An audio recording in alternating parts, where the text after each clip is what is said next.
Olá, seja muito bem-vindo. Eu sou o Anderson Silva, fundador do Centro Educacional 7 de Setembro, que hoje é a maior plataforma de cursos gratuitos do Brasil.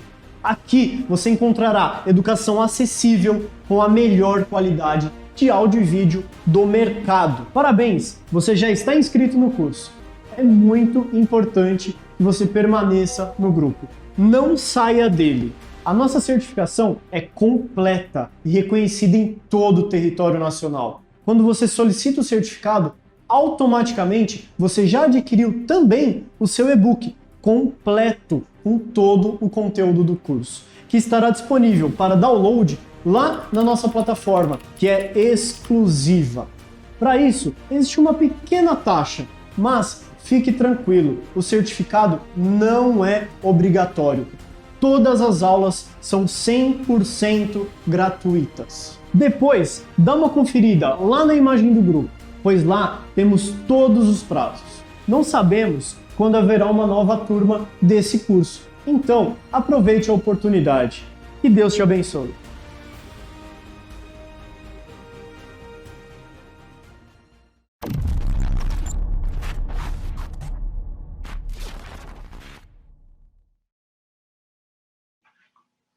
Olá, sejam todos muito bem-vindos ao nosso curso de Anatomia Animal do Centro Educacional 7 de Setembro.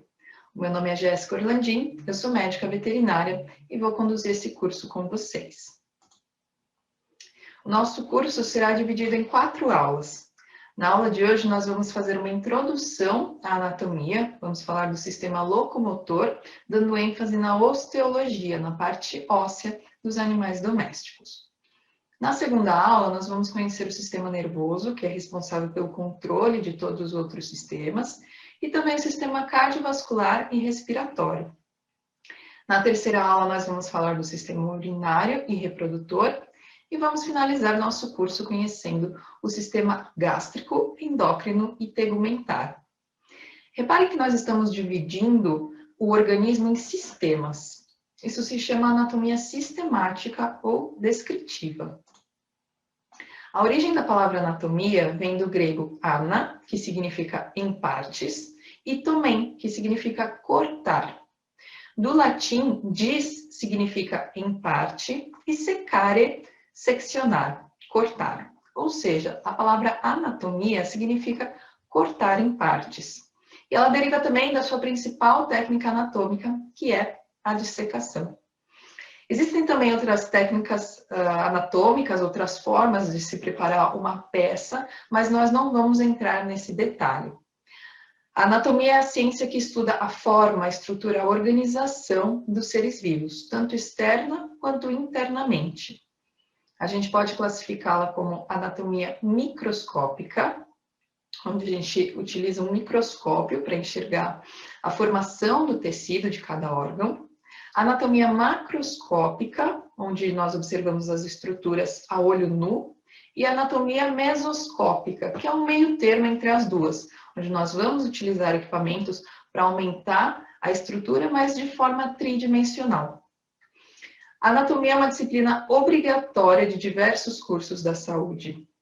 Na medicina veterinária, por exemplo, a gente dedica mais de 400 horas da nossa formação por estudo da anatomia e da histologia, que é a parte microscópica. Então, nesse curso, a gente realmente vai introduzir, vai apresentar a anatomia animal para vocês, mas não de forma a aprofundá-la, não conhecê-la no detalhe, tá? Quando se trata de anatomia animal, nós também podemos utilizar o termo zootomia, são sinônimos. E vale lembrar que na medicina veterinária, nós temos muitas espécies animais. É óbvio que a anatomia de uma serpente vai ser diferente da de um cavalo, que vai ser diferente da de um golfinho, por exemplo. Mas mesmo dentro de cada espécie, que pode parecer muito semelhante, como o cão e o gato, a gente tem peculiaridades anatômicas. Por isso, de maneira geral, nós estamos falando de anatomia animal comparada. Nós vamos ressaltar o que cada espécie tem em particular, e de vez em quando também vou comparar a espécie humana. Aqui no nosso curso, nós vamos explorar a anatomia dos principais animais domésticos. Os cães, os gatos, equinos, suínos, que são animais monogástricos, ou seja, que têm só um estômago, e também dos ruminantes, que são os animais que têm mais de um estômago, tá? Que regurgitam o alimento que foi ingerido para depois remastigá-lo, que são os bovinos, caprinos e ovinos. A gente vai entender melhor essa questão de estômagos lá na última aula. E existem sim outros animais que são considerados domésticos ou domesticados, e existe uma infinidade de animais silvestres, mas as nossas espécies de maior interesse aqui no curso hoje são essas. Dentro da anatomia veterinária, nós temos uma padronização internacional do nome técnico das estruturas. Isso é chamado nómina anatômica, ou seja, em qualquer país do mundo, em qualquer lugar, o fêmur vai se chamar fêmur. Traduzindo, obviamente, para o seu idioma, mas vai se chamar fêmur. Outra coisa que precisou ser padronizada foi a posição do corpo. Vou dar um exemplo para vocês. Se eu perguntar, a barriga do cachorro fica para baixo ou fica para cima? Vocês provavelmente vão me responder para baixo. Mas e agora? Agora ela está para cima. E agora? Bom, eu não posso, toda vez que eu for explicar onde um órgão está posicionado, explicar também em qual posição esse animal se encontra. Por isso, na anatomia, para fazer essa descrição, para comparar a posição dos ossos, a gente usa uma postura neutra, que chamamos de posição anatômica. Nos homens, a posição anatômica é assim, em pé. Nos animais que nós vamos estudar, já que são todos quadrúpedes, essa vai ser a posição anatômica, de apoio nos 4 membros.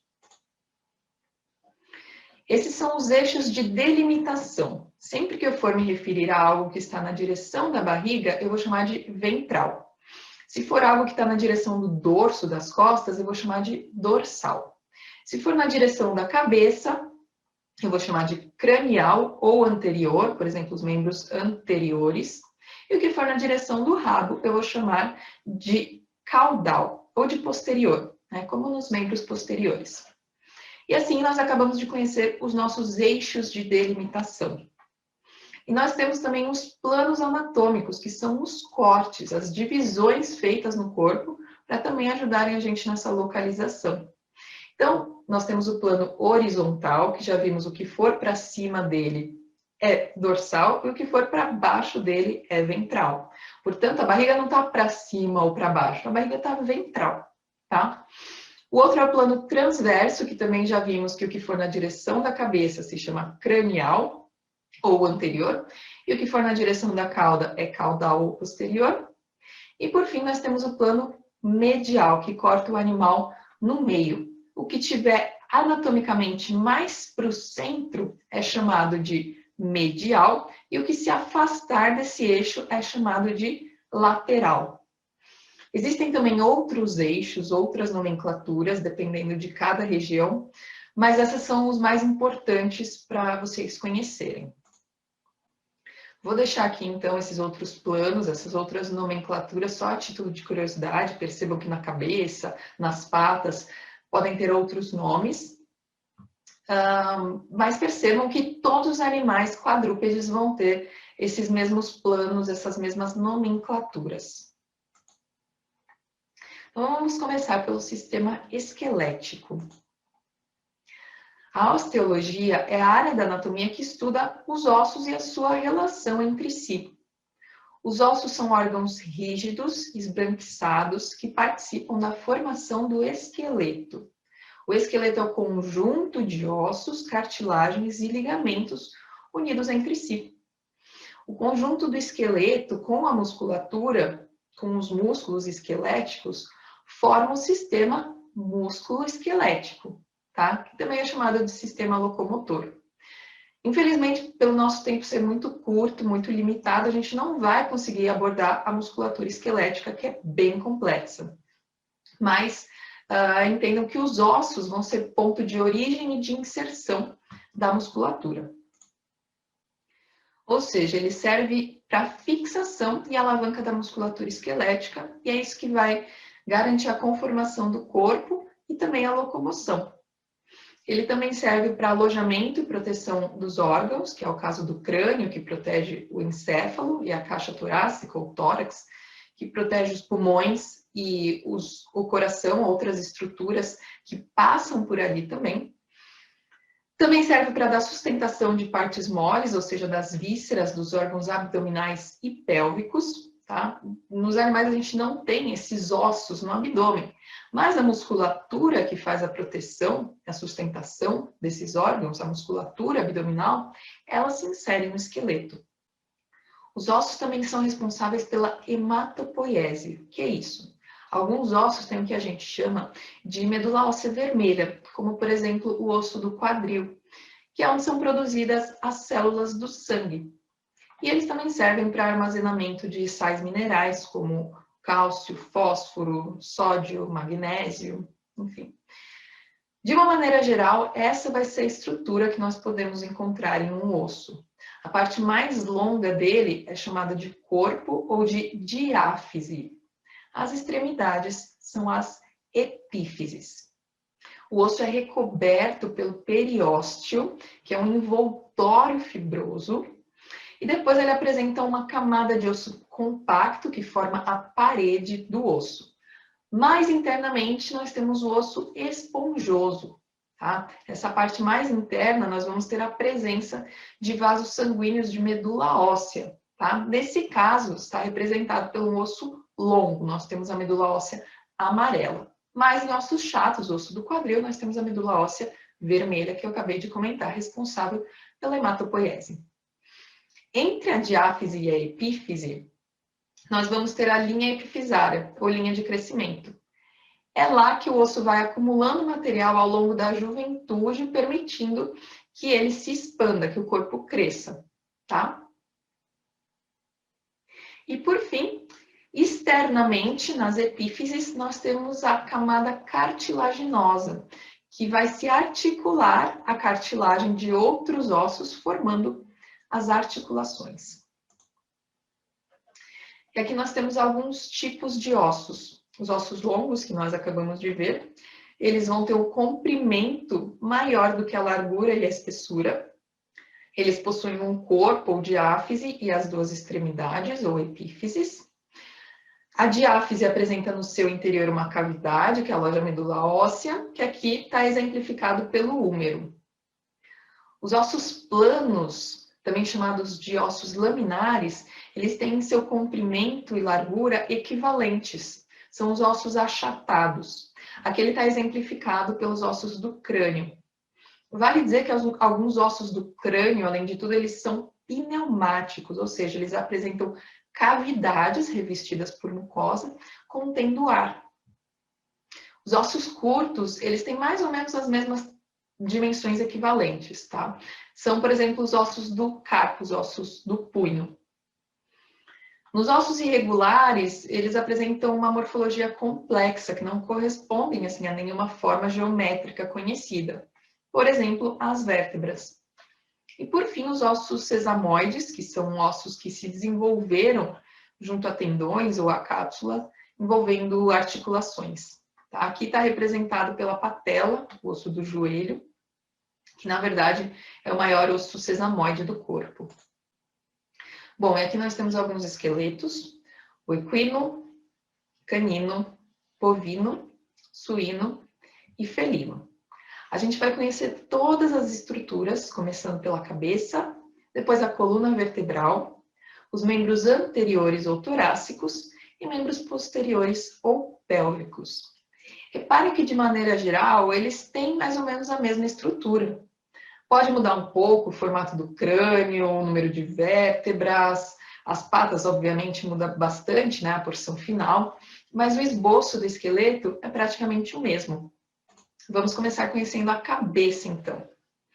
O crânio é um conjunto de ossos chatos, unidos pelo que nós chamamos de sutura. A mandíbula é o único osso em todo o crânio que se articula com os demais ossos cranianos de maneira adjacente. O crânio sustenta e protege os órgãos sensoriais, ou seja, a parte da visão, audição, olfato e paladar.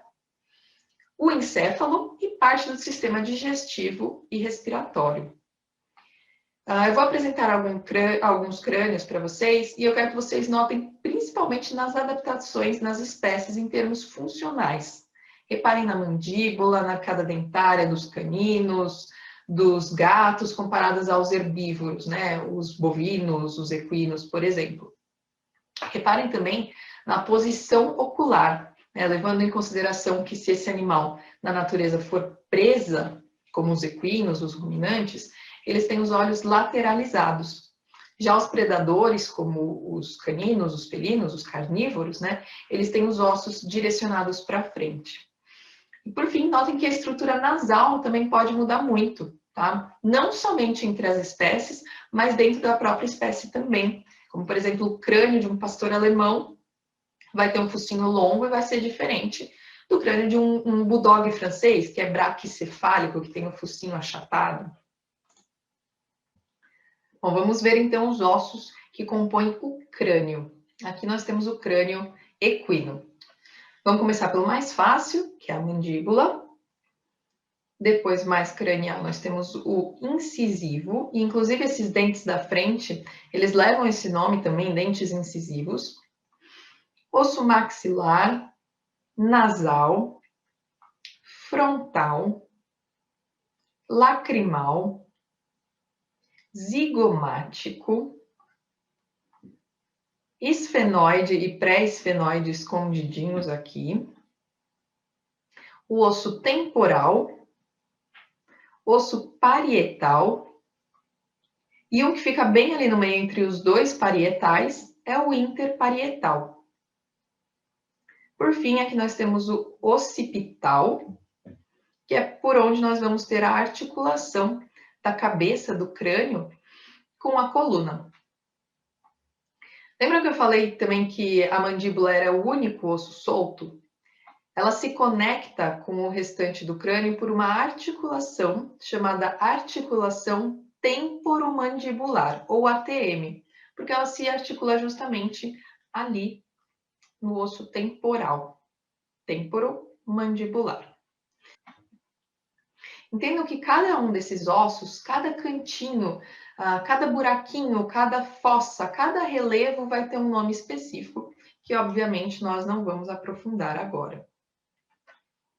E apesar da qualidade dessa imagem não estar tão boa, o que eu quero mostrar para vocês é que sim, nós vamos ter diferença de formato dos ossos entre as espécies, mas a composição óssea, os ossos que formam o crânio, são os mesmos, inclusive para a espécie humana. Eu quero destacar aqui também essa projeção do osso frontal em bovinos, ou nos animais que têm chifre, tá? E a gente vai ver na última aula que o nome correto não é chifre e sim corno, mas a gente vai entender essa diferença lá na última aula, quando a gente for falar de sistema tegumentar e anexos. Mas entendo que nesses animais existe uma projeção do osso frontal que vai fazer parte da formação do corno, do chifre. Uma peculiaridade aqui nos suínos também é o osso pré-nasal, que é o osso do focinho. Os suínos têm esse osso que serve justamente para dar firmeza e auxiliar a chafurdar, que é um hábito típico dessa espécie. Nesse desenho, eles não representaram esse osso, e isso é bem comum de acontecer. Mas é importante que vocês saibam que os suínos apresentam sim esse osso no focinho. São os chamados de ossos viscerais, tá? Esses ossos que não fazem parte do esqueleto em si, não se articulam com outros ossos, mas sim são envoltos em vísceras, tá? A gente vai ver mais para frente outros dois exemplos, que são os ossos do coração nos bovinos e os ossos penianos nos cães. Mas nesse slide percebam também como a dentição muda nesses animais, né? Os ruminantes, por exemplo, não têm dentes incisivos superiores, não têm os dentes da frente, né, na arcada superior. E também não têm os dentes caninos. Os equinos machos apresentam dentes caninos, as fêmeas geralmente não. Os gatos não têm premolares, enfim. Essa é a chamada fórmula dentária. Bom, ela começa indicando que tudo é sempre impar, é sempre bilateral, O número que vem em cima da equação é da arcada superior e o número de baixo é da arcada inferior. Então, por exemplo, bovinos, incisivos superiores, 0, não apresentam. Incisivos inferiores, 3 pares. Caninos, 0. Pré-molares, 3 pares superiores, 3 pares inferiores. Molares, 3 pares superiores e 3 pares inferiores. E assim a mesma coisa para as outras espécies.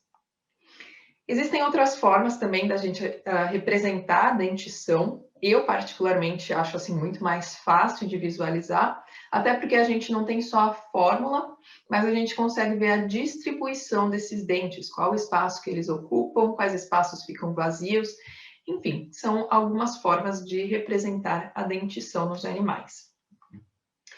E como eu comentei, as diferenças não são somente entre as espécies, mas também dentro da mesma espécie, dependendo da raça, a gente pode ter alterações no crânio, né? Aqui, então, nós temos o crânio de um lobo, que são os ancestrais da espécie canina. Logo depois, de um husky siberiano, que é uma raça muito primitiva, então percebam que é muito semelhante à formação dos seus ancestrais. Agora, as raças braquicefálicas, que têm o focinho achatado, reparem no Shih Tzu, pequinês, Pug e Bulldog, em inglês. Todos esses crânios têm a mesma composição óssea, todos têm os mesmos ossos. O que muda realmente é a conformação, é o formato dos ossos. Bom, saindo de crânio e entrando em coluna vertebral, a coluna é um conjunto de ossos irregulares, chamados vértebras, responsáveis por dar sustentação ao corpo e proteger a medula espinhal, formando o canal medular, que é uma espécie de túnel que aloja essa extensão aí do sistema nervoso. Ela vai desde a base do crânio até o final da cauda. Fica situada na linha média do corpo, dorsal aos membros e órgãos abdominais e torácicos. Ela é dividida em região cervical, torácica, lombar, sacral e caudal ou coxídea. Cada uma dessas regiões vai apresentar algumas peculiaridades na apresentação das suas vértebras. Salvo algumas exceções, o nome de cada vértebra vai ser a primeira letra da sua região e o número representativo. Então, por exemplo, a primeira vértebra torácica vai se chamar T1. Tá? A quarta vértebra lombar vai se chamar L4 e assim por diante, salvo algumas exceções. Essa é o que nós chamamos de fórmula vertebral. Aqui nós temos o número de vértebras de cada animal e ainda no final eu coloquei o homem só a título de curiosidade. Notem que todos os animais vão ter 7 vértebras cervicais. Tá? Isso é de maneira geral nos mamíferos. Até as girafas têm só 7 vértebras cervicais. E depois o número das demais vértebras varia entre as espécies. De uma maneira bem generalizada, as células vão apresentar essa estrutura. Então, aqui, o corpo da vértebra, entre um corpo de uma vértebra e o corpo da vértebra seguinte, nós vamos ter o disco intervertebral. Ele serve para absorção de impacto e é ele que causa as famosas hérnias de disco. Dorsal ao corpo, nós vamos ter o forame vertebral, que é literalmente um buraco na vértebra, e várias vértebras encaixadas em sentença, esses buracos vão formar uma espécie de túnel, que é o chamado canal vertebral, onde fica a medula espinhal. Esse forame é delimitado aqui ventrolateralmente pelos pedículos e dorsolateralmente pelas lâminas. Essas duas projeções ósseas laterais das vértebras são os processos transversos e a projeção dorsal é o processo espinhoso. Bom, e as dimensões, as proporções, né, o tamanho dos processos pode variar de uma região para outra e a gente vai ver cada uma delas a seguir. A coluna cervical, nós já vimos que é composta sempre por 7 vértebras em todos os animais. As primeiras 2 vértebras têm formatos peculiares e nomes específicos. Então, a primeira vértebra cervical se chama atlas. ela tem esse formato bem característico para se encaixar, se articular ao crânio, né, ao osso occipital. Essa é uma vista ventrocranial do Atlas. Ele tem esse processo achatado chamado de asa do Atlas. E é nessa região nós vamos ter as fóveas articulares, que vão se articular com o crânio, com o osso occipital, formando a articulação atlanto-occipital. Atlas, osso occipital, atlanto-occipital, tá? E essa aqui é uma vista caudal do crânio, que nós estamos vendo ele de costas. O encéfalo fica alojado nessa região. Aqui nós temos o osso occipital do crânio. Esse osso tem essas duas estruturas convexas, chamadas de côndilos, que servem para se articular com a fóvea do occipital, permitindo o movimento da cabeça em todas as direções. O áxis é a segunda vértebra e ele também tem um aspecto muito característico, onde aqui eu destaco principalmente duas coisas. Um grande, um extenso, plano processo espinhoso, e aqui cranial, o processo odontoide, ou dente do áxis. Tá? Ele não vai se articular com o atlas através de uma articulação verdadeira, mas sim através desse dente. As demais vértebras cervicais, elas têm um formato bem irregular e característico delas. Se destacam aqui a C6, com o seu acentuado processo transverso, e a C7 já passa a ter características de vértebras torácicas. Nesse caso, a gente viu que o número de vértebras da região torácica varia muito de um animal para o outro, mas elas vão ter essa característica em todos os animais, que são um extenso processo espinhoso projetado caudalmente, que vai acomodar a musculatura dorsal do tórax e discretos processos transversos e fóveas costais, que quando junta com a fóvea da próxima costela, forma parte da articulação costovertebral, tá? Uma vez que a costela se articula com a vértebra para dar origem à caixa torácica. Então, essa forma, essa espécie de buraquinho entre uma vértebra e outra, que abriga a cabeça da costela e vai se articular depois com o externo, tá? Repare ainda nessa imagem que a costela ela não vai até o final, ela não vai de fato se articular com o externo, mas sim uma extensão cartilaginosa, que a gente vai ver a seguir, e isso permite que o tórax tenha a sua capacidade de expansão. Aqui nós temos a costela de um canino e uma suína. Essa porção é a cabeça da costela, que vai se encaixar entre as fóveas costais das vértebras torácicas e vai formar a articulação costovertebral. Costela, vértebra, costovertebral.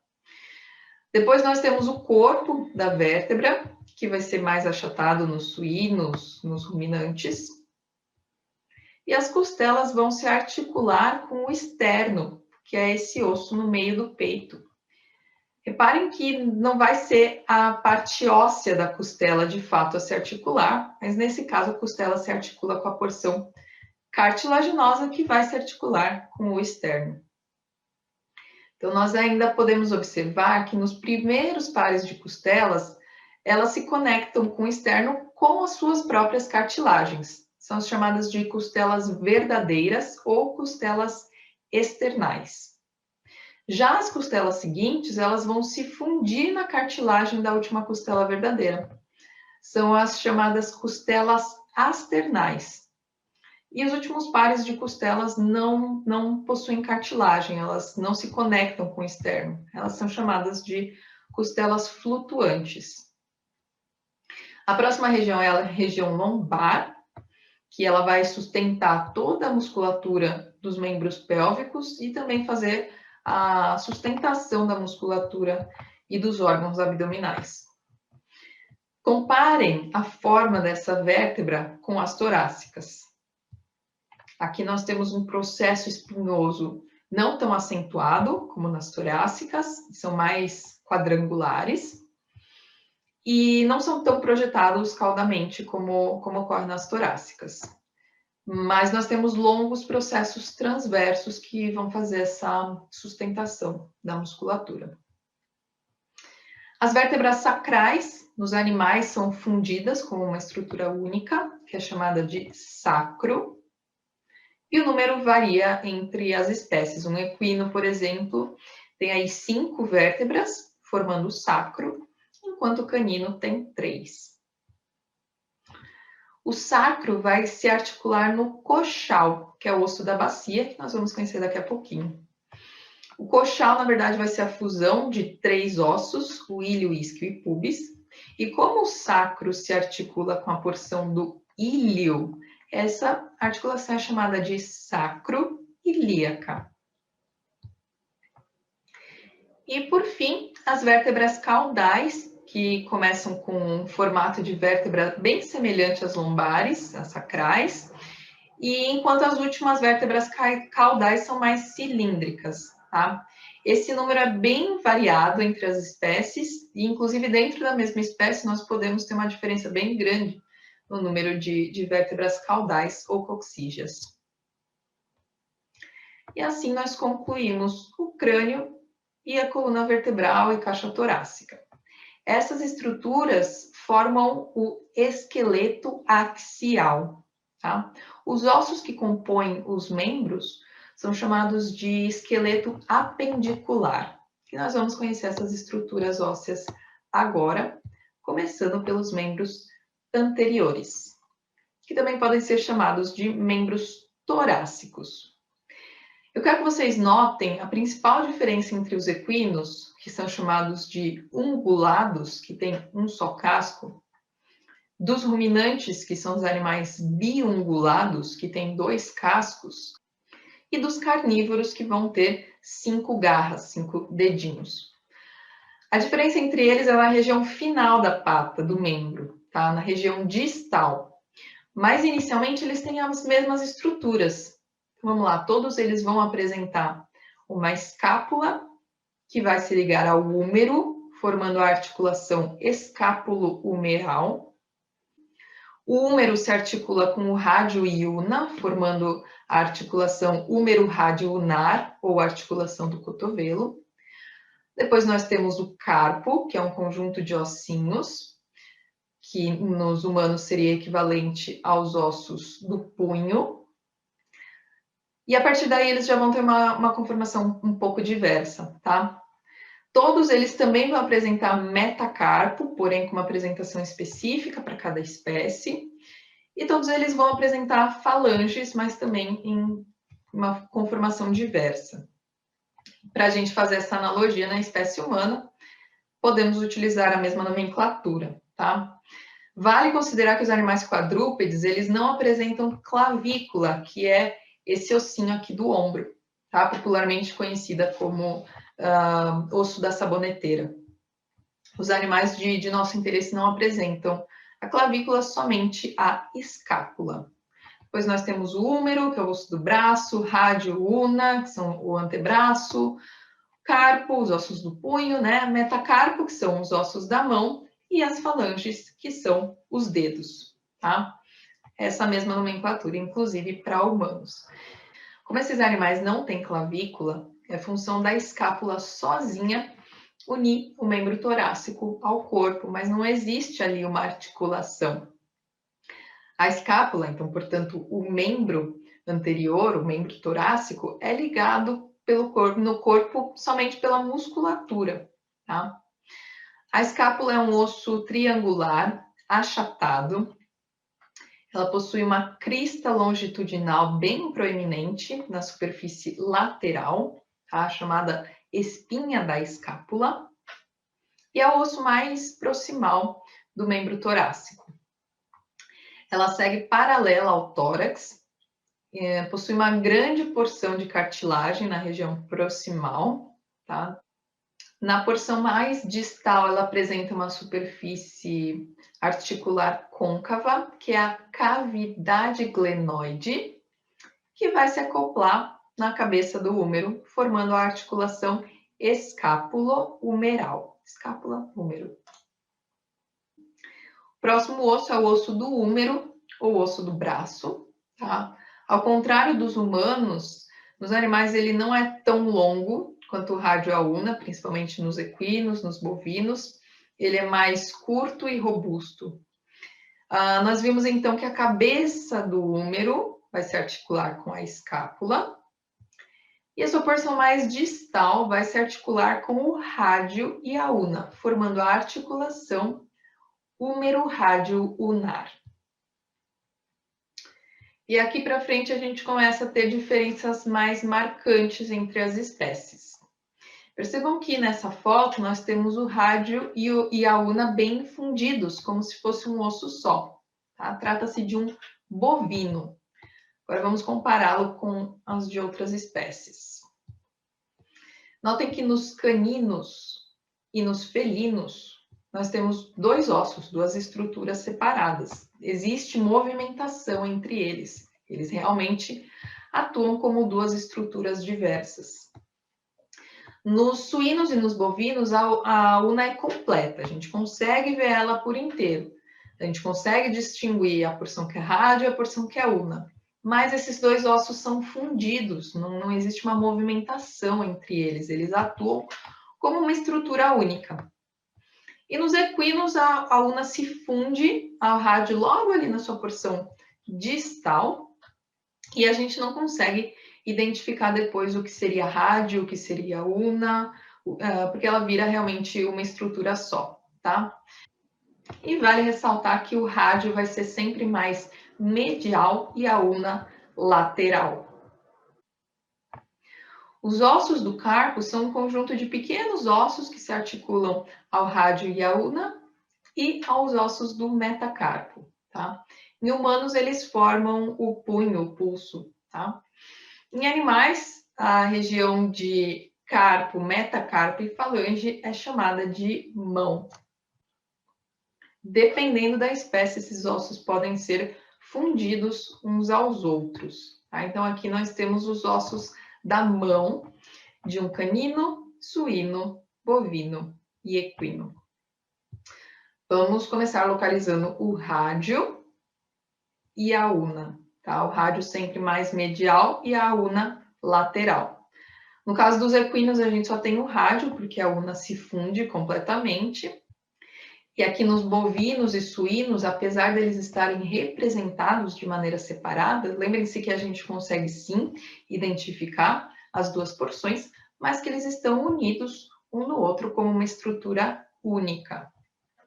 E agora vamos começar com os ossos do carpo, que são essas duas primeiras linhas de ossos coloridos. Então, lembrando que o rádio é mais medial, vamos começar pela face medial. Tá? O primeiro ossinho, logo abaixo do rádio, se chama carpo radial, aqui em amarelo. O ossinho do meio é o carpo intermédio, em laranja mais clarinho.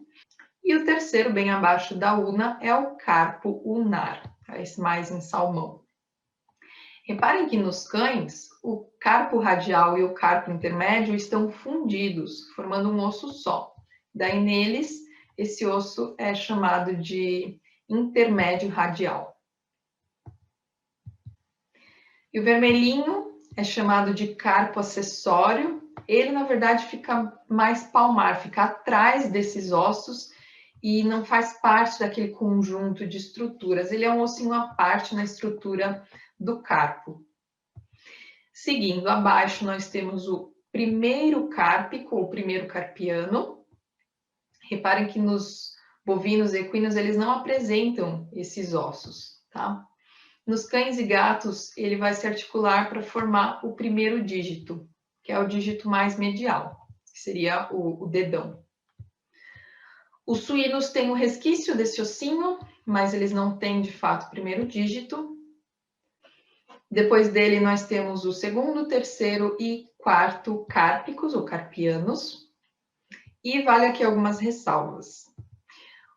Os cães têm 5 dedos, 5 dígitos. Então, eles deveriam ter um quinto cárpico, mas nesses animais o osso carpo unar assume também essa função.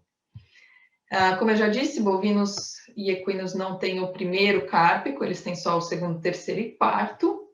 E no caso dos bovinos, o segundo e o terceiro estão fundidos. Então, esse osso passa a se chamar segundo e terceiro cárpico. Agora já vimos os ossinhos do carpo, fica mais fácil da gente ver os ossinhos do metacarpo. Então, já sabemos que os cães e gatos têm 5 garras, 5 dígitos.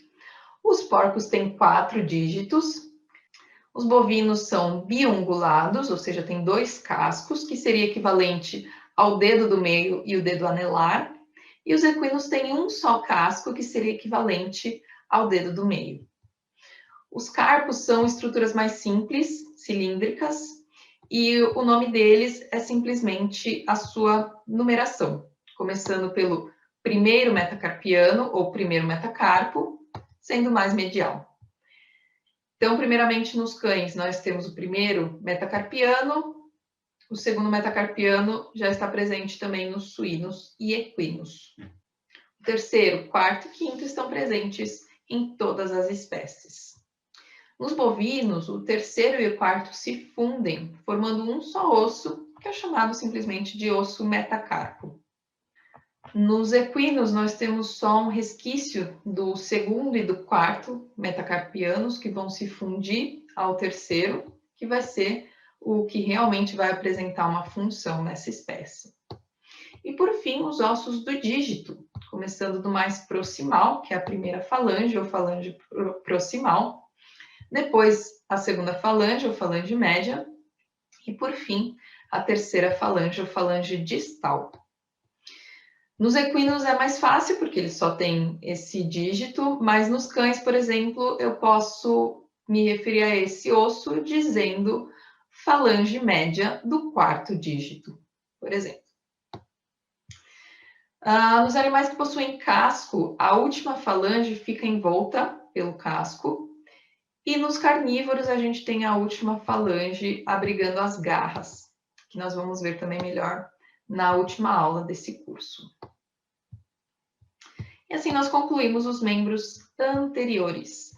Nos resta agora conhecer a formação óssea dos membros posteriores, que também podem ser chamados de membros pélvicos. E como ocorre no membro torácico, apesar de termos formatos diferentes e a porção dos pés, dos cascos, dígitos serem diferentes, eles basicamente também possuem a mesma estrutura. Então, em todos eles, nós vamos começar pelo coxal, que é o osso do quadril, ou osso da bacia, que vai se articular com o fêmur, que é o osso da coxa. Em humanos, esse é o maior osso que nós temos, mas nos animais, não. Tá? Percebam que, principalmente no cavalo, ele é um osso relativamente curto comparado com a tíbia e a fíbula. Essa articulação do coxal com o fêmur é chamada de articulação coxofemoral. Coxal, fêmur, coxofemoral. Depois o fêmur se articula com a tíbia. E aqui nós temos a fíbula, antigamente chamada de perônio. E essa articulação é chamada de fêmuro-tibial. Ainda junto dessa articulação nós temos a patela, que é também conhecida como rótula, é o osso do joelho. Junto, esses ossos vão formar a articulação fêmoro-tíbio-patelar. Depois a tíbia vai se articular com um conjunto de ossinhos, chamado de tarso, com disposição semelhante aos ossinhos do carpo. E eles vão se articular aos ossos do metatarso, que finalmente se articulam com as falanges. Aqui só para mostrar o que seria essa correspondência em humanos. E mesma coisa do membro torácico. Essas estruturas podem ter o tamanho, a proporção, a função um pouco variada entre cada espécie, mas os componentes são basicamente os mesmos. Então, começando pelo coxal, o osso do quadril, da bacia, é uma estrutura que tem função de proteção das estruturas da porção final do sistema reprodutor, urinário e gastrointestinal. Também tem função de sustentação do corpo sobre as patas traseiras e de distribuição do peso de modo equilibrado. Então, ela influencia também a locomoção e a postura dos animais. O Coxal, na verdade, é um conjunto de 3 pares de ossos que são fundidos, formando um osso só. Mais ventral aqui nós temos o ilho, mais caudal o isquio e médio ventral a pubis, sempre bilateralmente. Aqui eu trouxe uma vista dorsal de um coxal equino para a gente ver que ele repousa sobre o sacro, sobre as vértebras sacrais, que são fundidas em uma estrutura só. E aqui ele forma a articulação sacroilíaca, tá? Que na verdade é unida por conta da musculatura. O coxal, junto com o sacro e as primeiras vértebras caudais, formam a pelve, ou canal pélvico, canal do parto, que é onde o feto vai passar no momento do parto. Unindo os dois lados do coxal, nós temos a chamada sínfise pélvica, tá? Que ela é unida por tecido cartilaginoso, que permite que essa seja uma união resistente, porém não rígida, tá? E ela pode ter influência hormonal. Então, nas fêmeas, durante o parto, as duas porções conseguem se afastar um pouco, o que resulta em um canal do parto mais alargado. Essa sínfise vai se calcificando com o tempo, mas isso também varia muito entre machos e fêmeas, entre as espécies, e inclusive dentro da mesma própria espécie, o tempo e a evolução desse processo de ossificação pode ser variado. E outra estrutura bem importante na união dos 3 ossos é a formação dessa região côncava, chamada de acetábulo, que é onde a cabeça do fêmur vai se articular. Então, cabeça do fêmur se liga no acetábulo do coxal, formando a articulação coxofemoral. Tá? Ela é bem famosa em cães que sofrem de uma doença chamada displasia coxofemoral, que é uma má formação dessa articulação. Depois nós temos o corpo do fêmur, que eu comentei com vocês, em equinos e bovinos não é tão longo, é um osso mais curto e mais espesso. E na sua porção final, cranialmente, ele vai ter a tróclea, que serve como uma espécie de roldana de encaixe para a patela. E na porção caudal, nós podemos ver os côndilos, que vão se articular com a tíbia. A articulação somente do fêmur com a patela se chama fêmur patelar. A articulação do fêmur com a tíbia é a fêmuro-tibial. E a articulação do joelho desses 3 ossos se chama articulação femorotíbio-patelar. Nos cães e gatos, o fêmur é muito mais fino e proporcionalmente mais longo quando comparado ao de equinos e bovinos. Isso porque os cães e gatos são predadores na natureza, eles precisam de mais velocidade do que de força nesses membros. Já os grandes animais, eles usam justamente como coice para proteção, então eles precisam de mais alavanca de força. A patela é o ossinho do joelho. Na sua face ventral, ela vai servir de base para inserção de ligamentos. E na sua face caudal, ela é recoberta por tecido cartilaginoso. Ela se articula com a tróclea do fêmur. Nessa imagem nós temos um joelho canino. Além da patela, nós podemos observar caudal ao fêmur um par de ossinhos sesamoides que também auxiliam na estabilidade dessa articulação. E nós temos ainda aqui 2 estruturas muito importantes, que são os meniscos, que eles ficam entre o fêmur e a tíbia. E quanto à tíbia e à fíbula, nós também temos alterações entre as espécies. Nos bovinos, nós temos apenas um resquício da fíbula na porção lateral da tíbia. Nos equinos, a fíbula está presente, mas ela se funde com a tíbia ainda na sua porção proximal. Nos suínos e carnívoros, aqui representado pelos felinos, nós temos uma fíbula completa acompanhando toda a extensão da tíbia. E fazendo a articulação com a tíbia, nós temos os ossos do tarso. Começando sempre aqui mais medial, nós temos o talo, ou osso tarso-tibial, que é quem realmente forma essa articulação com a tíbia. Lateral a ele, o calcâneo, ou osso tarso-fibular. Depois, abaixo do talo, nós temos o central do tarso.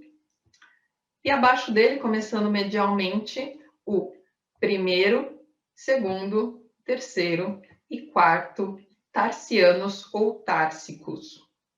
Notem que nos bovinos, o central do tarso e o quarto tarsiano se fundem formando o centroquarto. Ainda nos bovinos, o segundo e o terceiro tarsiano também se fundem, formando o segundo e terceiro tarsiano, ou társico. Já nos equinos, quem se funde são o primeiro e o segundo tarsianos, formando o primeiro e segundo tarsiano. E bem semelhante ao que nós vimos então no metacarpo, vai acontecer agora no metatarso, com uma exceção. Os cães e gatos têm 5 dígitos nos membros anteriores e geralmente só 4 dígitos nos membros posteriores. Alguns animais podem até apresentar o 5º dígito, mas não é normal, tá? Isso porque nos carnívoros nós só temos o resquício do primeiro metatarsiano. Ele não vai realmente originar um dígito. Como ocorre nos membros pélvicos, os suínos têm do segundo ao quinto, todos funcionais. Os bovinos não apresentam o primeiro, apresentam somente um resquício do segundo metatarsiano. O terceiro e o quarto se fundem, formando uma estrutura única, que é o osso metatarso. E nos equinos nós temos apenas o resquício do segundo e quarto metatarsianos, e o terceiro é quem realmente vai dar origem ao dígito. E quanto às falanges, a nomenclatura é a mesma dos membros anteriores, lembrando que geralmente os carnívoros apresentam aí somente 4 dígitos nos membros pélvicos. E assim nós concluímos o sistema esquelético e a nossa primeira aula do curso de Anatomia Animal. Essa foi a bibliografia utilizada. Eu agradeço a atenção de todos e aguardo vocês na segunda aula. Até já!